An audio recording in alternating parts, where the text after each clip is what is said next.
This is Top Accurate Global News Update. I am Abiodun Mohammed. A torrent of water burst through a gaping hole in a dam on the Dnipro River that separates Russian and Ukrainian forces in southern Ukraine on Tuesday, flooding a swath of the war zone and forcing villagers to flee. Ukraine accused Russia of blowing up the dam from the inside in a deliberate war crime. Russian-installed officials gave conflicting accounts, some blaming Ukrainian shelling, others saying the dam had burst on its own. The Kakhovka Dam supplies water to Ukraine's Crimean Peninsula and the Zaporizhzhia nuclear plant, both under Russian control.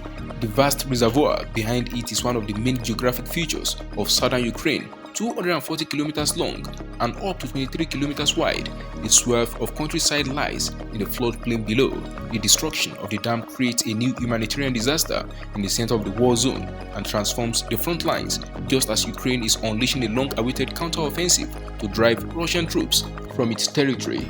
Russia has controlled the dam since early in the war, although Ukrainian forces recaptured the northern side of the river last year. Both sides had long accused the other of planning to destroy it. Russians had carried out an internal detonation of the structures of the dam. About 80 settlements are in the zone of flooding, he said on Telegram. Russians had carried out an internal detonation of the structures of the dam. About 80 settlements are in the zone of flooding.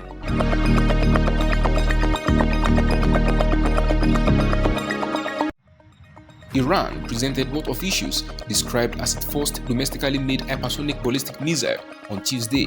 The official IRNA news agency reported an announcement likely to heighten Western concerns about Tehran's missile capabilities. Iranian state media published pictures of the missile named Fattah at a ceremony attended by President Ebrahim Rahisi and commanders of Iran's elite Revolutionary Guards Corps. In quote, the precision-guided Fattah hypersonic missile has a range of 1,400 kilometers and is capable of penetrating all defense shields. Amiral Ajizadeh, the head of the Guards Aerospace Force, was quoted as saying by Iranian state media, hypersonic missiles can fly at least 5 times faster than the speed of sound and on a complex trajectory, which makes them difficult to intercept. Last year, the Islamic Republic said it had built a hypersonic ballistic missile which can maneuver in and out of the atmosphere. State TV said Iran's Fattah missile can target, in quote, the enemy's advanced anti-missile systems and is a big generational leap in the field of missiles.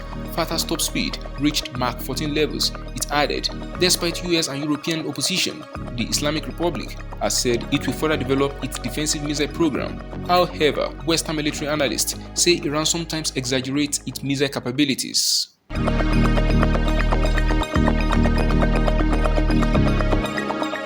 The acting governor of a northeastern Afghan province has been killed in a car bombing, officials said, months after the region's police chief was killed in a similar attack claimed by an affiliate of the ISIS group. The bomber rammed a car filled with explosives into the vehicle carrying Nizar Ahmad Ahmadi, acting governor of northern Badakhshan in provincial capital Faizabad. The driver was also killed and 6 others wounded in the attack. It was not clear who was behind the bombing, which was the first known attack on a Taliban official in Afghanistan in several weeks. Muazzuddin Ahmadi, the head of culture and information in the province, said the governor was the target of the attack. Security has improved since the Taliban stormed back to power in August 2021, removing the US-backed government and ended their 2-decade fighting, but ISIS remains a threat. Hundreds of thousands of people were killed during the Taliban's armed rebellion against US-led foreign forces. The head of the province's police force was killed in a suicide blast claimed by ISIL in December last year.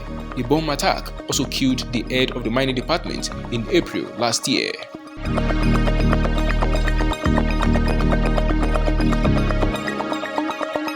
Voters in Kuwait have started to cast their ballots in the 7th legislative election in just over a decade, following repeated political crises that have undermined parliament and stalled reforms.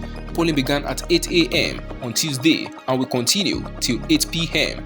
Results will be announced on Wednesday, the official Kuwait news agency said. More than 793,000 eligible voters will have the chance to determine the makeup of the 50-seat legislature in the only Gulf Arab state to have an elected parliament with powers to hold the government to account. A total of 207 candidates are running for a 4-year term as lawmakers, the lowest number in a general election since 1996. They include opposition figures and 13 women.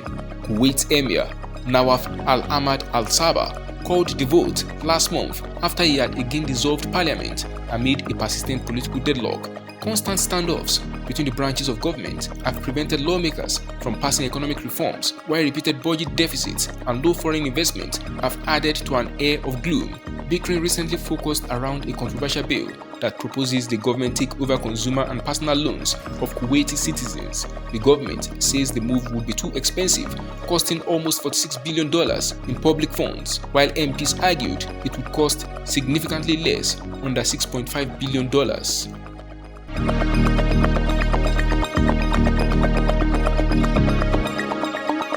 US regulators sued BINANCE and its CEO Changpeng Zhao on Monday for allegedly operating a "web of deception," piling further pressure on the world's biggest cryptocurrency exchange and sending Bitcoin to its lowest in almost 3 months. The Securities and Exchange Commission (SEC) complaint filed in a federal court in Washington, D.C. listed 13 charges against BINANCE, Zhao, and the operator of its purportedly independent US exchange. The SEC alleged that BINANCE artificially inflated its trading volumes, diverted customer funds, failed to restrict US customers from its platform, and misled investors about its market surveillance controls. The SEC also claimed that BINANCE and Zhao, its billionaire founder and one of the crypto industry's highest-profile moguls, secretly controlled customers' assets, allowing them to commingle and divert investor funds as they please. BINANCE created separate US entities as part of an elaborate scheme to evade US federal securities law. The SEC also alleged, citing a number of practices reported by newsmen in a series of investigations into the exchange published this year and in 2022. That is the size of top accolade global news update. You can follow us on our social media platforms as displayed on your screen. Happy Tuesday!